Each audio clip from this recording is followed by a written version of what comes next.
Hello again. Welcome to SCLC TV. I'm your host, Maynard Eaton, and of course our guest, always, Dr. Charles Steele Jr., our president and CEO. Dr. Steele, this week President Trump has alluded to the fact that black folks, black workers, their wages are higher. Life has never been better for black folks economically. I think you're saying just the opposite. Well, absolutely. It's not true. You have to live black, you have to be black to understand the insensitiveness of this system. It's embedded in this system. But are our wages up? Are black folks making more than ever? The main problem, Mr. Eaton Maynard, is that wages are not up. That's the main problem with access to capital. Yeah, we got problems. You always hear me talking about we as poor people, regardless of their ethnicity or background or complexion of your skin, poor people cannot go to the bank to get a $5,000, $6,000, even $1,000 loan. Why?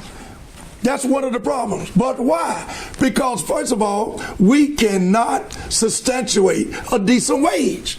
Wage is the main problem that we have in discriminatory practices in this system, not being properly paid. So are his figures, the president's figures, flawed, or he just doesn't get it? I'm not coming at the individual himself. He doesn't get it. Right. Nobody else get it. If you tell me that we're doing better than we were even 20 years ago, but 50 years ago, we were doing better than we are today. The problem being is racism. Many people are afraid to talk about it. It's economic slavery, and it goes back to not having access to capital. 70% of the people in today's society, here in America, 70% cannot afford to get a $1,000 loan. Why? Because wages are so low. Are you saying that that's embedded in the system? It's systemic? Dr. King said we need a redistribution of the wealth. Reparation, whatever you call it, redistribute the wealth. Reparation, as I told you, mean repair. And you're going to sit here and tell me you don't have nothing to repair? Another big issue this week, the NFL banned their players from kneeling or protesting, quote unquote, during the playing of the national anthem. They either have to stand up or remain in the locker room. I'm very disturbed over that.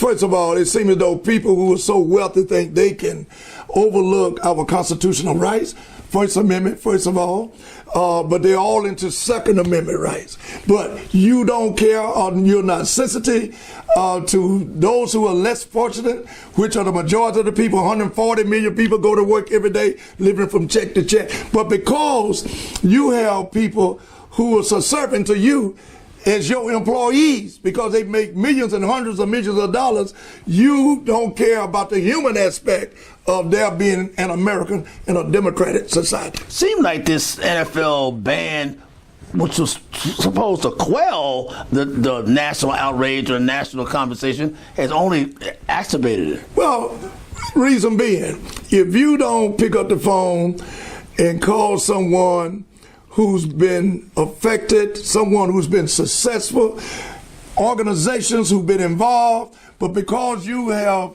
the billionaires of dollars and hundreds of millions of dollars, then you feel that you know everything. Mm-hmm. But the majority of the people that I talk to on the street is where I get my education from. How do I know folks catching hell every day? Because I talk to them.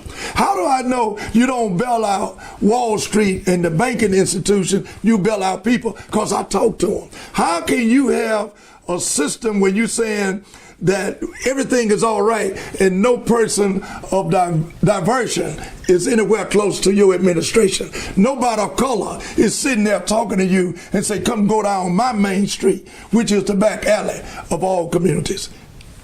Ladies and gentlemen, Dr. Charles Steele Jr., SCLC TV. See you next week.